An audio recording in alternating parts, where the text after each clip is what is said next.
On vous a menti. On vous a dit que pour être fort, vous deviez construire des murs. On les a appelés des limites personnelles, une idée séduisante, l'idée que vous pouvez dicter les règles du jeu au monde extérieur pour protéger votre paix intérieure. Mais c'est précisément ce mensonge qui vous maintient dans un état de fragilité constante. C'est un piège qui vous rend réactif et non proactif. Dans cette vidéo, nous allons déconstruire ce mythe moderne. Nous allons l'exposer pour ce qu'il est, une stratégie de faiblesse déguisée en force, et nous allons le remplacer par un concept stoïcien infiniment plus puissant, la citadelle intérieure. Ce n'est pas une simple différence de terminologie, c'est un changement de paradigme complet qui sépare les hommes qui subissent le monde de ceux qui le commandent. Avant de commencer, écrivez dans les commentaires ce que limite personnelle signifie pour vous. À la fin de cette heure, vous verrez à quel point votre perspective aura radicalement changé. Le monde moderne encourage une forme subtile de victimisation. Il vous dit que votre bien-être émotionnel est une chose fragile, constamment menacée par les autres, les collègues, la famille, les étrangers. Le conseil universel: pose tes limites, dis non, construis une clôture autour de ton espace mental. Mais que se passe-t-il en réalité? Vous passez votre vie à surveiller cette clôture. Chaque interaction devient une menace potentielle, chaque parole déplacée, une brèche dans vos défenses. Vous devenez le gardien anxieux d'une forteresse de verre. Le stoïcisme propose une approche diamétralement opposée. Il ne vous demande pas de contrôler l'extérieur, ce qui est impossible. Il vous enseigne à maîtriser l'intérieur, ce qui est la seule chose que vous puissiez véritablement posséder. Le problème n'est pas que quelqu'un franchit vos limites. Le problème est que vous avez donné à cette personne le pouvoir de troubler votre esprit. C'est ce point de départ fondamental que nous allons explorer. Nous allons passer de la défense d'une frontière fragile à l'occupation d'un territoire imprenable, votre propre esprit. Le premier mensonge: les limites contrôlent les autres. C'est l'illusion fondamentale du concept moderne de limite. Vous pensez qu'en déclarant « voici ma limite », vous obligez l'autre à changer de comportement. Mais vous ne contrôlez personne, vous ne pouvez qu'influencer, et même cela est limité.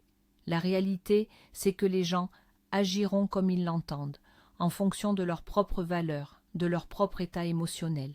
Tenter de leur imposer vos règles est une bataille perdue d'avance, une source infinie de frustration. Imaginez un capitaine de navire qui essaierait de commander au temps de cesser la tempête. C'est absurde. Un bon capitaine ne contrôle pas la météo, il contrôle son navire. Il ajuste les voiles, renforce le gouvernail et navigue à travers la tempête. L'homme stoïcien est ce capitaine.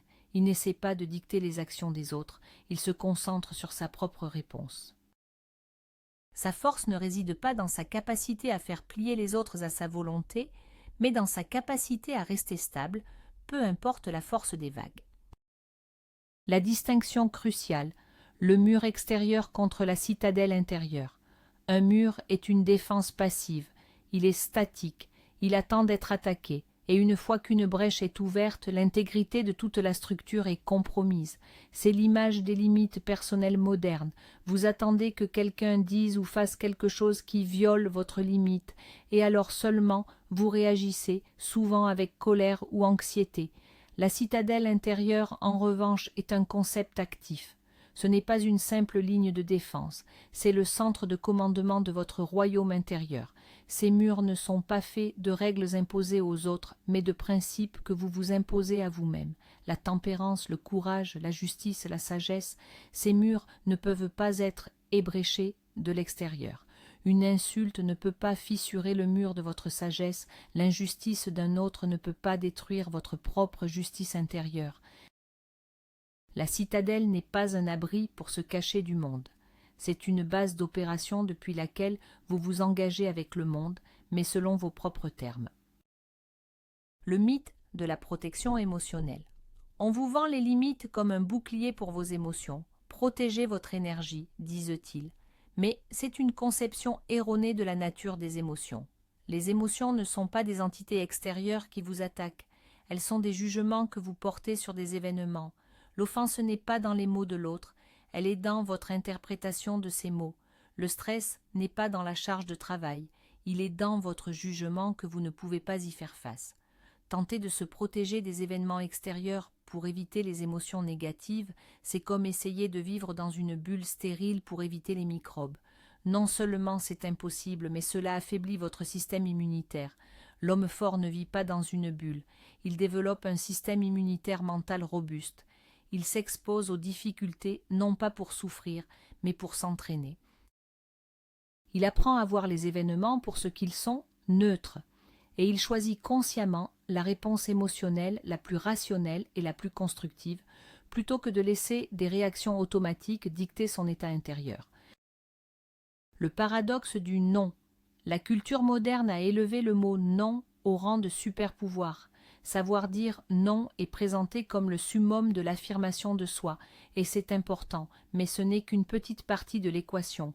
Le véritable pouvoir n'est pas de dire non aux autres, c'est d'être capable de dire oui à soi-même, oui à vos principes, oui à votre discipline, oui à la difficulté choisie.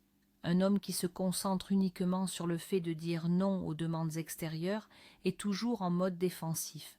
Il définit son territoire par ce qu'il refuse. L'homme supérieur, l'homme stoïcien, définit son territoire par ce qu'il affirme.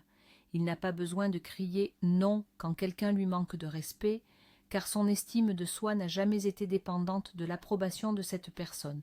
Son silence est plus puissant que n'importe quel non. Sa paix intérieure ne dépend pas du fait que les autres respectent ses frontières. Sa paix est la frontière. C'est une barrière infranchissable, non pas parce qu'elle est agressive, mais parce qu'elle est indifférente aux assauts extérieurs.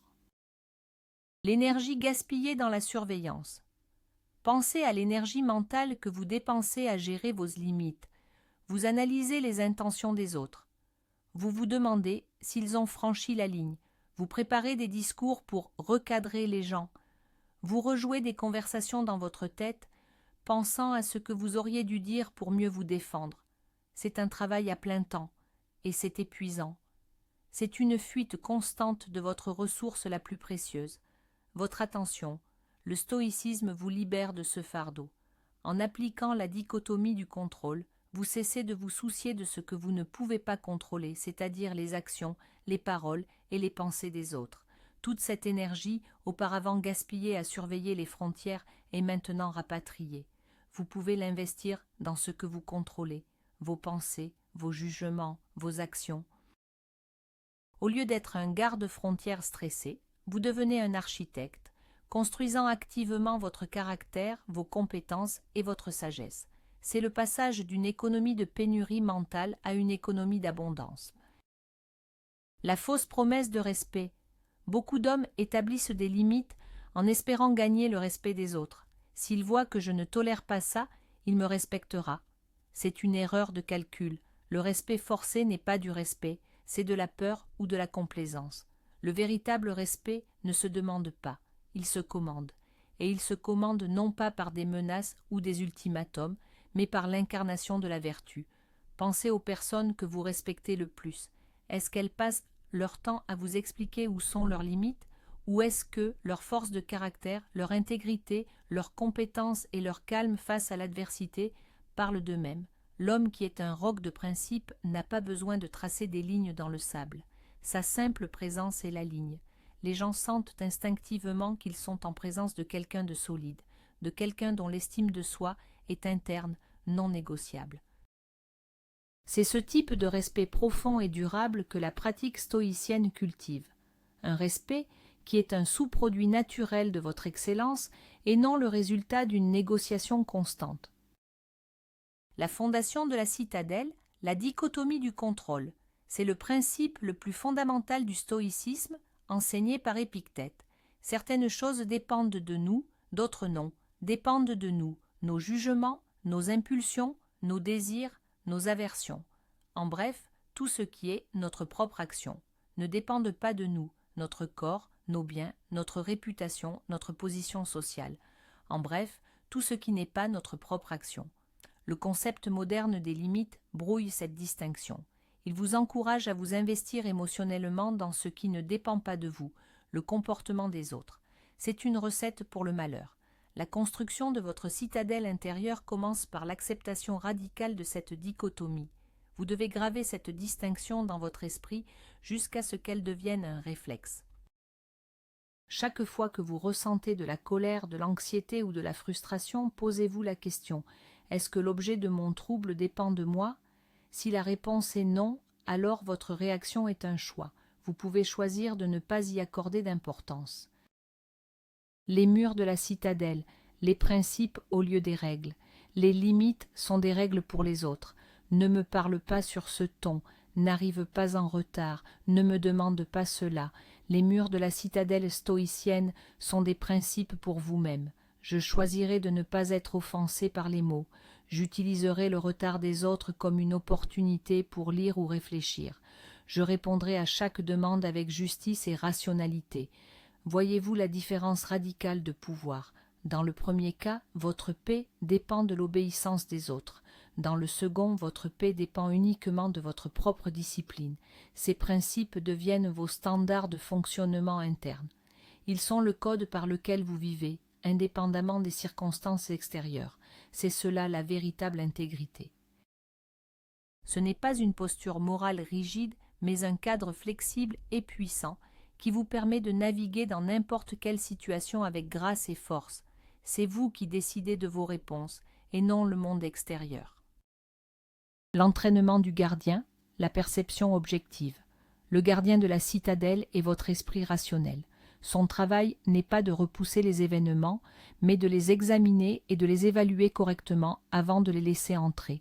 L'entraînement principal de ce gardien est la pratique de la perception objective.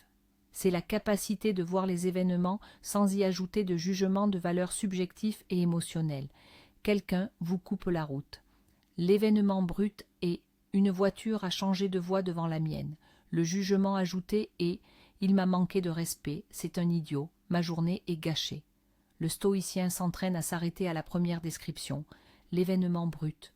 Il le présente à son esprit rationnel et demande « est-ce que cela me nuit réellement ? Est-ce que cela menace ma capacité à être une bonne personne ?» La réponse est presque toujours non. En vous exerçant à séparer les faits des histoires que vous vous racontez sur ces faits, vous désarmez 90% des perturbations émotionnelles de votre vie. Votre citadelle reste calme non pas parce que rien ne se passe à l'extérieur, mais parce que le gardien fait son travail impeccablement. Le renforcement des fondations, l'inconfort volontaire. Une citadelle qui n'est jamais testée devient complaisante. Ses murs s'affaiblissent. Pour maintenir sa force, elle doit subir des exercices réguliers. C'est le principe de l'inconfort volontaire. C'est l'idée de s'exposer délibérément à des difficultés mineures pour se préparer aux difficultés majeures et inévitables de la vie. Prenez des douches froides, jeûnez occasionnellement, dormez par terre une nuit, choisissez l'escalier plutôt que l'ascenseur. Pourquoi? Pas pour vous punir, mais pour vous prouver à vous-même que vous pouvez endurer bien plus que ce que votre esprit confortable ne le croit. Chaque fois que vous choisissez volontairement l'inconfort, vous envoyez un message à votre système nerveux « Je suis aux commandes ».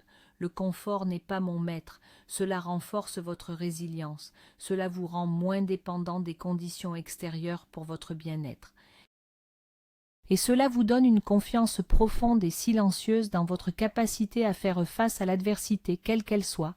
C'est l'un des secrets de la robustesse stoïcienne. Les douves de la citadelle, l'indifférence sélective. Les stoïciens ne sont pas des robots sans émotion.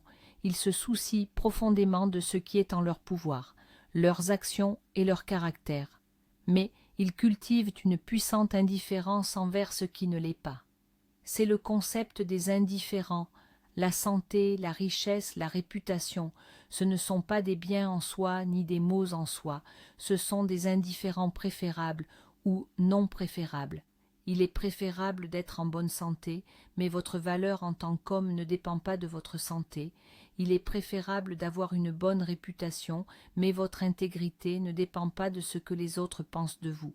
Cette distinction est libératrice. Elle vous permet de poursuivre des objectifs dans le monde sans y attacher votre estime de soi. Vous pouvez travailler dur pour réussir, mais si vous échouez, cela n'affecte pas votre citadelle intérieure.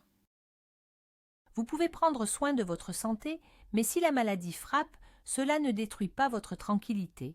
C'est comme jouer à un jeu avec compétence et engagement, tout en sachant que ce n'est qu'un jeu.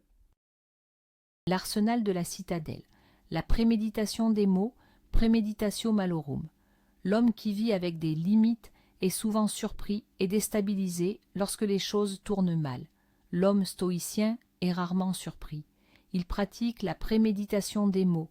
Chaque matin, il prend un moment pour contempler ce qui pourrait mal se passer dans sa journée. Il pourrait rencontrer des gens grossiers. Il pourrait faire face à un échec. Il pourrait perdre quelque chose d'important. L'objectif n'est pas d'être pessimiste, c'est d'être préparé. En visualisant ces difficultés à l'avance, il s'y vaccine émotionnellement. Quand l'événement se produit, il n'y a pas de choc, pas de « pourquoi moi ». La réaction est plutôt « ah, je m'attendais à cela, maintenant comment vais-je appliquer mes principes pour y faire face ?» C'est une technique qui transforme l'anxiété face à l'inconnu en une confiance tranquille. Vous avez déjà répété la bataille dans votre esprit. Le jour J, vous n'êtes plus une recrue effrayée, vous êtes un vétéran aguerri. Application dans les relations, de la dépendance à l'interdépendance. Les limites dans les relations créent souvent une dynamique de transaction. Je te donne ceci, si tu ne franchis pas cette ligne, c'est une base fragile pour une connexion authentique. L'approche stoïcienne favorise une interdépendance saine. Vous entrez dans une relation non pas pour combler un vide, mais en tant que personne complète souveraine de sa propre citadelle. Votre bonheur ne dépend pas de votre partenaire, c'est un cadeau que vous apportez à la relation. Cela ne signifie pas que vous êtes distant ou froid. Au contraire, cela vous libère pour aimer plus authentiquement. Vous pouvez apprécier votre partenaire pour ce qu'il est, sans la peur constante qu'il ou elle puisse un jour vous blesser. Si votre partenaire agit mal, cela ne remet pas en cause votre valeur. C'est une information sur son caractère, pas sur le vôtre. Vous pouvez alors prendre une décision rationnelle, accepter, discuter ou partir. Mais cette décision est prise depuis un lieu de force et de clarté, non de douleur et de réaction. Application au travail. Le professionnel imperturbable. Le lieu de travail est un terrain d'essai parfait pour la citadelle intérieure. Critiques injustes, collègues difficiles, projets qui échouent. L'approche des limites pourrait vous amener à des confrontations constantes, à du stress et à une politique de bureau épuisante. L'approche stoïcienne vous transforme en professionnel le plus fiable et le plus respecté. Une critique, vous l'analysez objectivement. Si elle est juste, vous remerciez et vous vous améliorez. Si elle est injuste, vous reconnaissez que c'est l'opinion de l'autre et cela ne vous affecte pas. Un projet échoue, vous vous concentrez sur ce que vous pouvez apprendre et sur la prochaine action constructive sans perdre de temps en blâme ou en regret. Votre focus est toujours sur le processus, sur l'excellence dans votre travail, pas sur les résultats que vous ne contrôlez pas entièrement, comme la reconnaissance ou la promotion. Paradoxalement, c'est cette attitude détachée et centrée sur la tâche qui vous rend le plus susceptible d'obtenir ces résultats.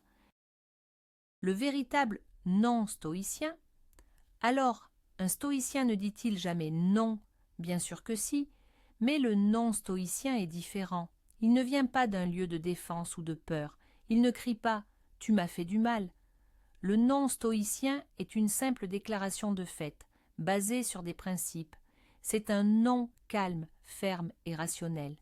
Par exemple, si quelqu'un vous demande de faire quelque chose de malhonnête, votre non n'est pas une limite personnelle, c'est une affirmation de votre principe de justice. Non, parce que cela va à l'encontre de mes principes. Il n'y a pas de charge émotionnelle, c'est une décision logique aussi simple que de dire « non, le ciel n'est pas vert ». Ce « non » n'est pas une barrière que vous érigez contre l'autre, c'est une expression de la géométrie de votre propre âme, c'est une force tranquille, pas une réaction agressive, et c'est infiniment plus puissant. Le passage de la réactivité à la proactivité. La mentalité des limites est fondamentalement réactive. Elle attend que quelque chose se passe pour y répondre.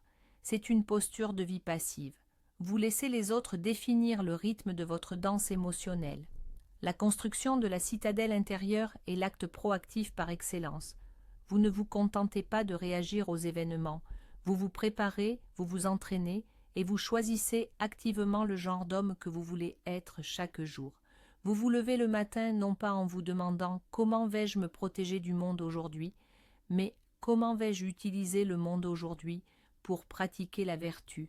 Chaque défi, chaque personne difficile, chaque revers de fortune devient une opportunité de pratiquer la patience, le courage, la sagesse. C'est une transformation complète de votre vision du monde. Le monde n'est plus un champ de mine à éviter, c'est un gymnase pour votre âme.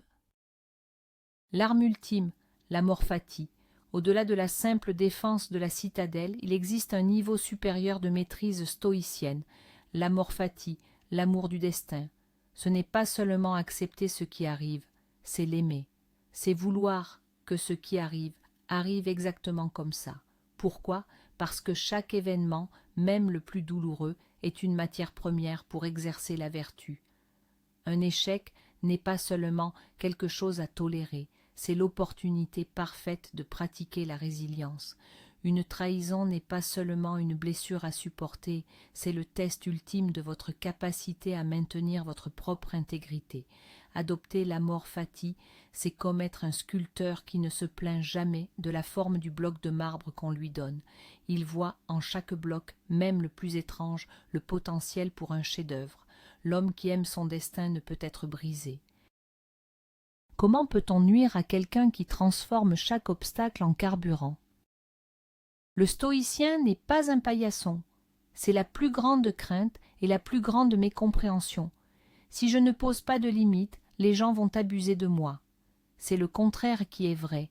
Un paillasson est passif, sans principe, et son état dépend de la façon dont les autres le traitent. Le stoïcien est l'antithèse de cela. Il est actif, dirigé par des principes internes clairs. Il n'est pas affecté par le manque de respect, mais cela ne signifie pas qu'il le tolère ou l'encourage. Il agira, mais son action ne sera pas une réaction émotionnelle, ce sera une décision stratégique et juste. Il peut s'éloigner d'une personne toxique, non pas parce qu'il est blessé, mais parce qu'il juge rationnellement que cette interaction est improductive et contraire à une vie vertueuse.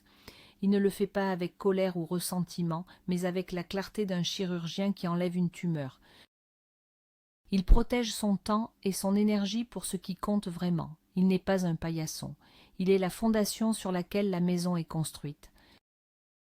L'illusion de la sécurité. Les limites personnelles vous vendent une illusion de sécurité. L'idée que si vous construisez les bons murs, vous serez en sécurité. Mais la vie est, par nature, incertaine et souvent chaotique. La véritable sécurité ne peut jamais être trouvée dans les conditions extérieures. Elle ne peut être trouvée que dans votre capacité interne à répondre à n'importe quelle condition. C'est la sécurité d'un maître nageur qui tombe à l'eau. Il ne panique pas.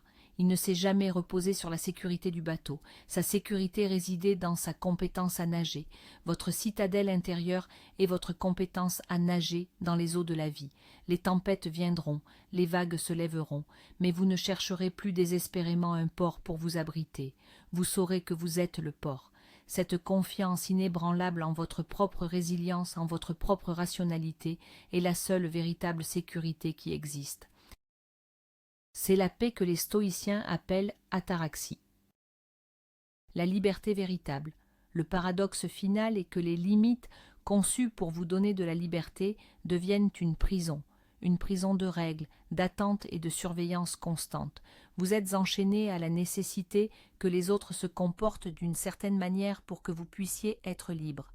La philosophie stoïcienne, avec sa discipline et ses principes rigoureux, mène à la liberté la plus radicale qui soit, la liberté de ne pas être affecté par la critique, la liberté de ne pas être esclave de la louange, la liberté face à la peur de l'échec, la liberté de choisir votre réponse dans n'importe quelle situation.